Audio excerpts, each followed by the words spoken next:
When you think about marriage, do you think about the blessing that God intended for marriage to be? When you think about marriage as it relates to the very beginning in Genesis 1 and Genesis 2, marriage was the solution for loneliness. It was the creation of companionship. Marriage was literally to be a blessing. We look around our society today and sometimes even within our very own walls of our home, and maybe we struggle to see the blessing that marriage was created to be. When you think about our purpose in life, and you think about what is it really? Is it to find ourselves? Is it to accomplish a certain portfolio? Is it to stockpile up possessions? Is it to be able to reach a place of prominence so that we can be in a certain circle of people? Is it that we can be known? Is it that we can be powerful? Or is it that we are to be people that are heaven bound? What greater importance could there be to our existence than to say, I'm on my way to heaven. That's where I am going. And the people that I touch in my life, that is the influence that I have upon them. Can we say, my spouse is one of the greatest spiritual influences in my life? If we can, we're blessed. But we can't live each other's life. So for the next couple of weeks, I'd like for you to think about this.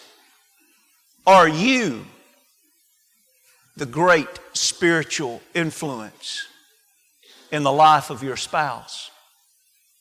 How many times will we sometimes say, oh, I'd kick and claw and fight and I would do anything to provide for my spouse what they need? Will you do that in what they need as it relates to how to get to heaven? To the daily journey. Every journey has a destination. Where is the destination of your journey in marriage? We think about theology, the study of God, but where does the study of God meet real life? Can we say that our marriages contain theology? In other words, the way I treat my husband, the way I treat my wife speaks volumes about God, or does it reflect someone other than God? What if, instead of just studying marriage over the next couple of weeks, what if we study it under the approach of what can I do to help my spouse get to heaven? Isn't that beautiful? Can there be anything more positive than that in marriage? What can I do to help my spouse get to heaven? Friends, we don't have to guess at this one. We don't have to think, well, I wonder what God would say. I wish He would have told us what we could do to help our spouse get to heaven. No, He tells us this. And as we think about being spouses that are heaven bound, especially this morning from the text that was read, let's think about wives helping their husbands get to heaven, and we'll come back later and look at husbands helping their wives get to heaven. But to be able to do this, we need to be able to define success. What is success in marriage? Now, we've already touched on it a little bit, but let's state it real clearly. How do you define success in marriage? Is it what you have bought together? How many boast of the fact, well, we've been married a lot of years, and I tell you what, when we got married, we didn't have two nickels to rub together, and look at this house now, not to mention our lake house, and oh, isn't it amazing, all the things. I tell you what, I guess you'd have to say we've had a successful marriage. If you define marriage based on what you can buy together, that would be a successful marriage. Is that the way you want to define marriage? Or, a very common way today, you've heard me say many times, and we won't elaborate upon it in this series that much, but I'll point it out from time to time. We are guilty in our society, especially middle class society, upper class. We are guilty of turning our children into gods. And it's killing our marriages, and it's killing our society, and it's ruining our children. And so you hear that a lot.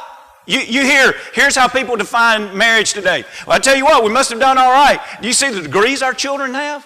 Do you see the success our children have? Do you see the houses they're living in? Do you know the invention my child came up with? Do you know of the powerful position that one of my children holds? Is that how you define marriage? Is that success in marriage, that your children have succeeded on a worldly level? Or what has not happened? Well, we haven't divorced, so I guess we're doing better than over half the people. I guess we've got a good marriage. How do you define marriage?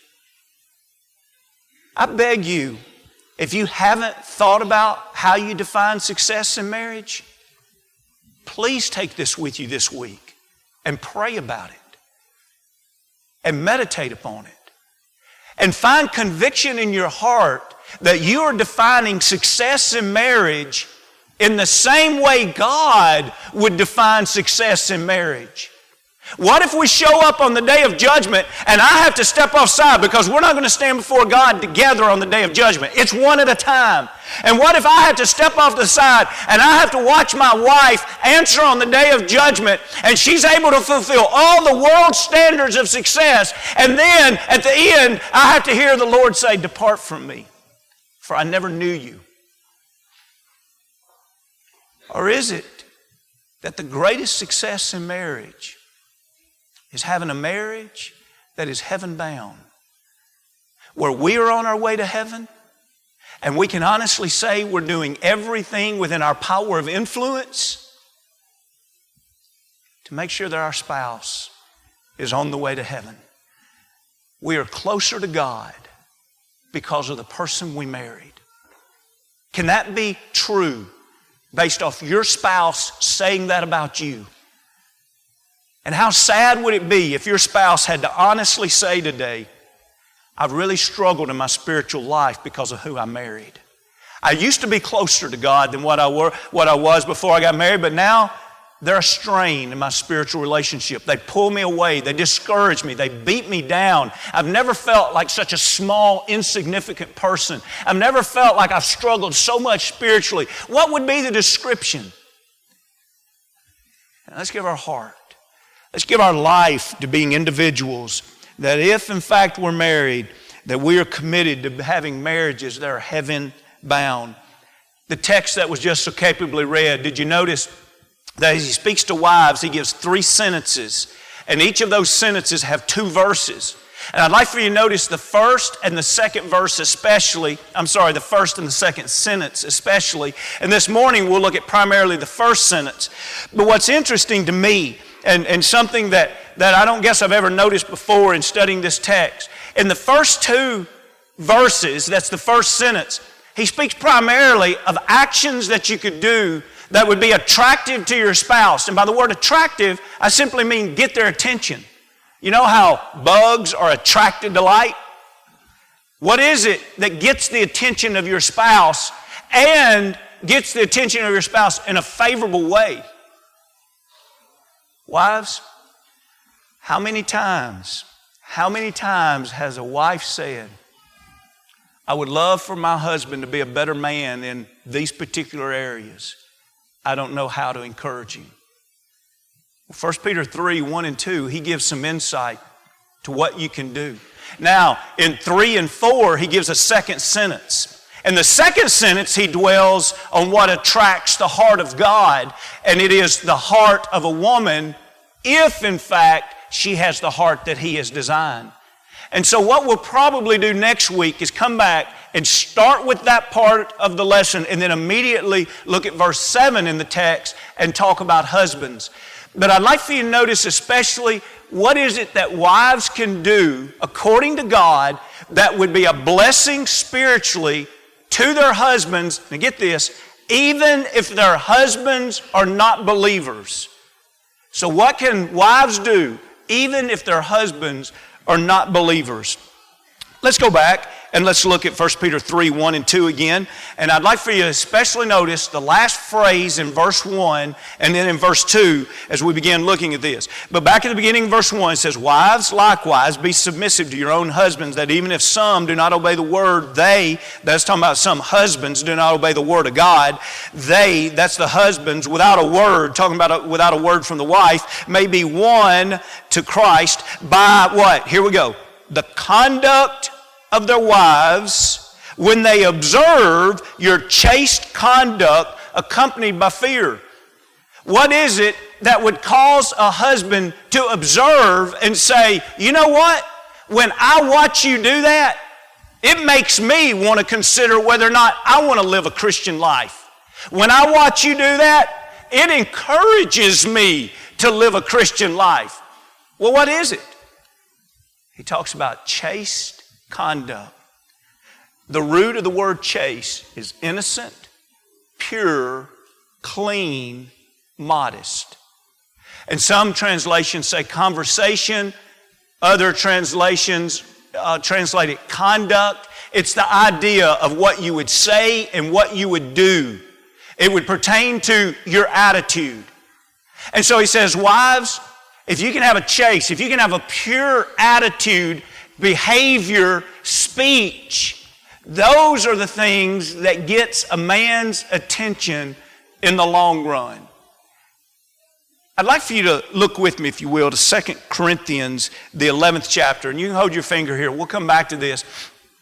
In 2 Corinthians, the 11th chapter, now we're leaving a passage that's urging wives to be chaste, and we're going to a passage where Paul is speaking to the church. And he's going to give the same urging to the church, and he's going to call Christ the bride, or the groom, and he's going to look at the church as the wife or the bride. And I'd like for you to notice in verse 2, he says, "For I am jealous for you with godly jealousy."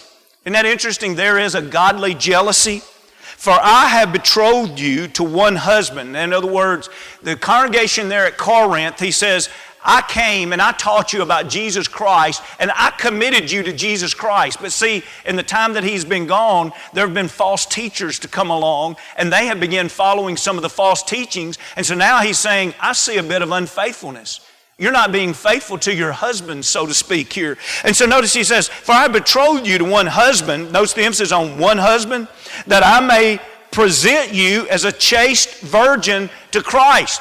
Now, you understand that clearly, right? He's saying, if you're going to be pure and holy virgin presented to Christ, you would have to be committed to one Christ, one husband. But he says, now, I see you on one hand saying you're committed to Christ, but I also see you following some false teachings that's taking you in other directions. See, that's not chaste. Wives, would your husband ever doubt your faithfulness? A part of being chaste is the idea that says, I have presented myself pure and clean and committed. It's not just the simple fact I am, it is that my husband knows that I am. Games have no place in marriage. Well, if I flirt with so-and-so, maybe it will wake him up. Maybe he'll never know. Any kind of unfaithfulness, the wife leaves the opportunity to be a spiritual influence to help her husband get to heaven. And she becomes a part of the stumbling block. This chasteness that's being spoken of here, it not only is the idea of purity, but here as it's used in this sentence, it's purity to one husband. Drop back to 1 Corinthians, the 7th chapter. You remember in 1 Corinthians, the 7th chapter, at the end of the 6th chapter of 1 Corinthians, we have the problem of fornication being addressed, and he says in one short sentence, flee fornication. That's the whole sentence. That's powerful though. Don't commit fornication. He says, run away from fornication. So what's going to be the answer to this? We go to the 7th chapter. And in the 7th chapter, the answer there are things like this, and I'm underlining especially the passage that pertain to the wife this morning because we're going to study the husband later. But notice this, verse 2, nevertheless, because of sexual immorality, that's fornication, let each man have what? His own wife. The husband ought to be confident in the fact that his wife is his, not his and some other man's, but that his wife is his. The man should find comfort in that. He should find security in that. He should find every word, action, attitude, and behavior of the wife echoing that, building that up, displaying that. Now notice as we go to verse 3 of this very same 1 Corinthians 7. Let the husband render to his wife the affection due her, and likewise also the wife to her husband. Whose husband? Her husband. The wife does not have authority over her own body, but the husband does. What's the point here? The point is real clear that if we're going to be chaste, if we're going to be pure, we see that there is an ownership, and within this ownership is honoring the ownership. In a moment, we're going to get to submission, and you're going to hear me make a passionate plea of the beauty of submission. I am so angry at Satan and the world for violating one of the most beautiful concepts in marriage. Whenever a husband recognizes that he is to be submissive to God, that he is not his own person and his family is not his own, that we belong to God, and that man is submissive to God, it changes everything for the good in that family. And when the wife is submissive and she recognizes that she's not her own, and here I am preaching the point before we get there. All right, but you see the point. And so what we see here is we see the idea that whenever we recognize we're not our own, we belong to someone else, we live a chaste life because we recognize our life is not about ourselves. Our body does not belong to us. Our life does not belong to us. We belong to someone else. So now, just to finish this point, let's go back again to that passage in 2 Corinthians 11. And I'd like for you to notice what defiles women. And the truth is, this principle is true for men, but he's just mentioning women here because he's talking about the example of a wife to a husband. Then he's talking about an example of the church, which would include men, to Christ. And now he's going to give that early example of when a wife did not practice a chaste behavior, and we know this one very well. It goes back to the very beginning. So let's go back to 2 Corinthians 11 and look at verse 3 now. But I fear, now keep in mind, this is a passage where Paul is saying, as a congregation, you're no longer faithful to your groom Christ. So he says in 3, but I fear lest somehow as a serpent deceived Eve. So see, that's how we lose being chaste. We are deceived by the serpent. How? By his craftiness. How? So your minds may be corrupted from the simplicity that is in Christ. Listen, sometimes we dog simplicity. We act like it's a negative thing. And do you see what Paul's saying here? Paul is boasting in simplicity. He's saying, do you realize how simple it is? And you're missing it. You're missing what is beautiful here. Why? Because now your minds are corrupt. What is corrupt? Corrupt literally in its very root form has to do with shrivel or wither. And you see something that, maybe it might be delicious to eat until several days later and it's shriveled up and it's withered away and you say, ooh, what? That is ruined. How does the mind become ruined? When the mind falls for the deceptiveness of Satan, the mind becomes ruined. And so here, this wife has the opportunity to be a spiritual influence for her husband, but now she can't. Literally, she can't. Why? In the present condition, her mind is ruined. The only way that she could in turn be the example that she needs to be for her husband is repentance. And how do you repent? Don't be conformed. Don't be shaped like the world. Why? The world's mind is swiveled. It is withered. It is ruined. Do not be conformed by this world. Be transformed. What? By the renewing of the mind. And when the mind is renewed, then we can think like we ought to think clearly. And we can recognize the opportunity that we have to be chaste. So how is it that God expects a woman to help her husband get to heaven. Now keep in mind, everybody understands we can't live each other's lives. A wife is not responsible for her husband, but she is responsible to her husband in being the spiritual example that she can be. Well, what is it that he would say? Well, we've already mentioned it. Look back up in verse 1 of 1 Peter, the 3rd chapter. What is this chaste behavior? This chaste behavior is going to include submissiveness. And submissiveness is a beautiful thing, contrary to the lies that Satan would tell us. You remember John 8:44? Satan will tell us, or the Scriptures reveals us that Satan will tell us lies. And that's all he is. He's the father of lies. Remember John 14:6? Who is Jesus? Jesus says, I am the way and the truth. And so we have one who's constantly going to lie to us. We have one who's constantly going to tell us the truth. Jesus constantly tells us how beautiful submissiveness is. Satan constantly tells us how bad it is. Now I ask you this morning, who are you going to believe? You can't go to work and just out in the community and hang out with your friends and talk about submissiveness as if it is the devil itself and be honoring to God. We've got to stop it, brethren. Somebody has to stand up and honor God's plan. And God's plan is that submissiveness is beautiful.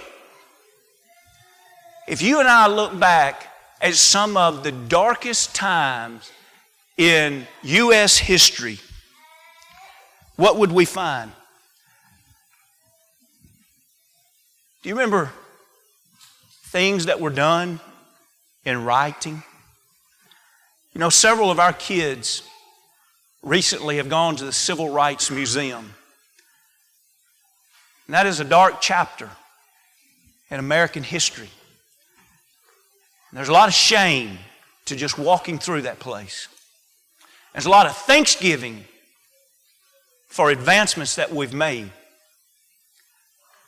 But you know, as I think about how we think submissiveness is bad, do you think that fellow that placed 122 sticks of dynamite under the 16th Street Baptist Church porch in the 60s, and he killed 4 children, and he injured 23 others, do you think he was being submissive to his government?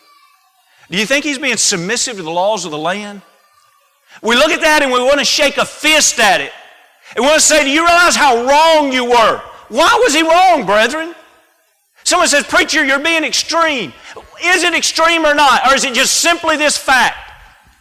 We speak out of both sides of our mouth. We say we hate submissiveness, but yet any time it goes out the window, all of a sudden we love it. How different would that community have been if everyone would have been submissive to whom they were supposed to be submissive? How many of you want to send your kids to a school where the kids are constantly rebelling against the teachers? Where there's gangs, there's riots that are taking control of the halls. Everybody here would say, I've got to get my kid out of that school tomorrow. They're not going to stay in there. Why? I thought you didn't like submissiveness. I thought you liked it when everybody got to rule their way and just plow forward in life in selfish ambition. You don't want to live in a nation where people aren't submissive. You don't want your kids going to a school where people aren't submissive. Probably far too many of us at one time in our life have been in a congregation where people were not submissive, and we know the pain that that creates when elders don't submit to God and when members don't submit to elders. We know the pain that creates. Friends, I beg you, you want to help your husband get to heaven? Submit to him. Not because he's worth more, has greater essence, because he's smarter, because he's more talented. Why do you submit to him? Let's go back a slide there, and I'd like for you to look at Ephesians 5 and 22 and Colossians 3 and 18 just real quick here. Notice what it says.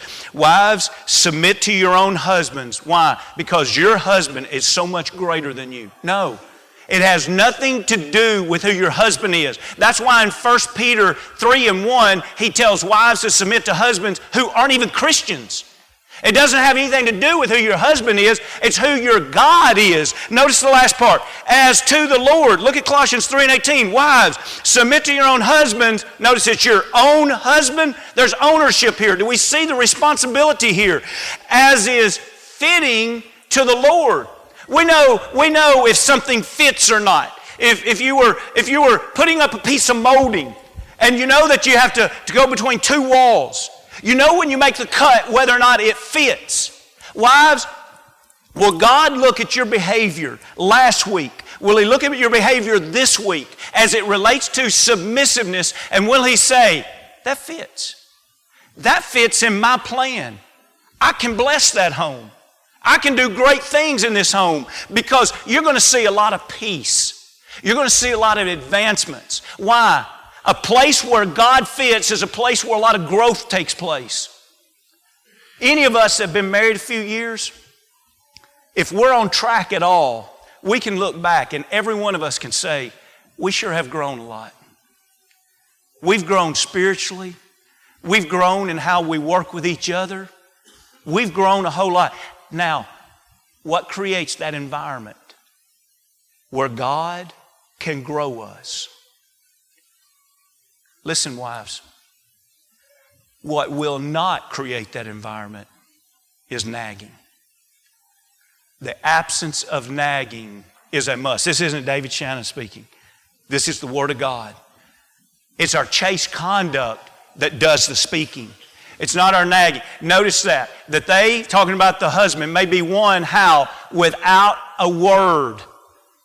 Nagging will not work. Isn't it interesting that nagging is a problem that is pretty much agreed upon that women have more trouble than men with that? I don't know why. Men have a whole slew of problems. It's not piling on women. It's just a reality that's kind of one of women's greatest challenges. And because of that, it's also interesting that most women don't like to be accused of nagging. It's kind of like, oh, don't accuse me of that.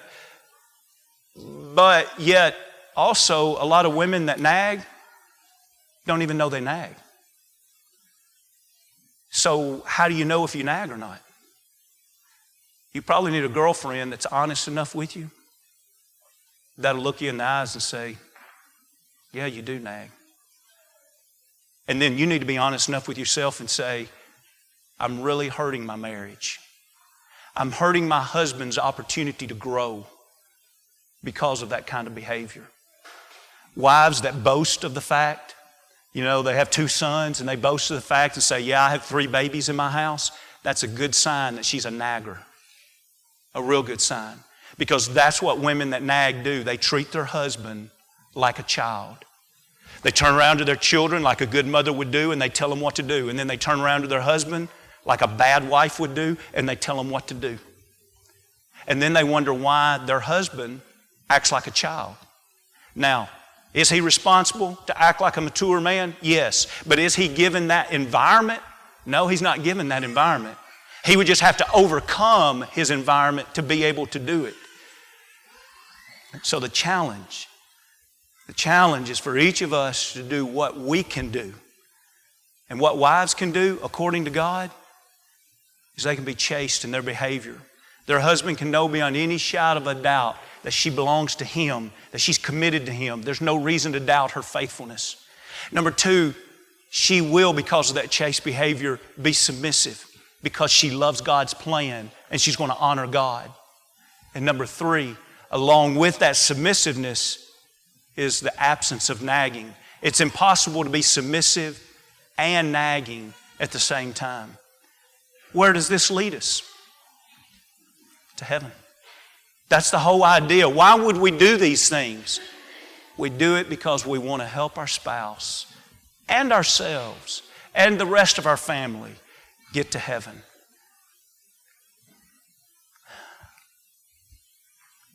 When we have a strong family, we have one of the greatest gifts that God offers us. But please recognize this. Strong families are not received. Strong families are built day in and day out by husbands and wives sacrificing their will to God's will. And this morning, I hope that all of us are serious about building our life by sacrificing our will to God's will. No matter what our place is in this community, in this congregation, or in a family. And if we can help you move closer to God, we want to encourage you. We want to pray with you. If you're ready to be immersed into Christ, we'd love to assist you with that. If you're ready to come back to God and pray forgiveness, we'd love to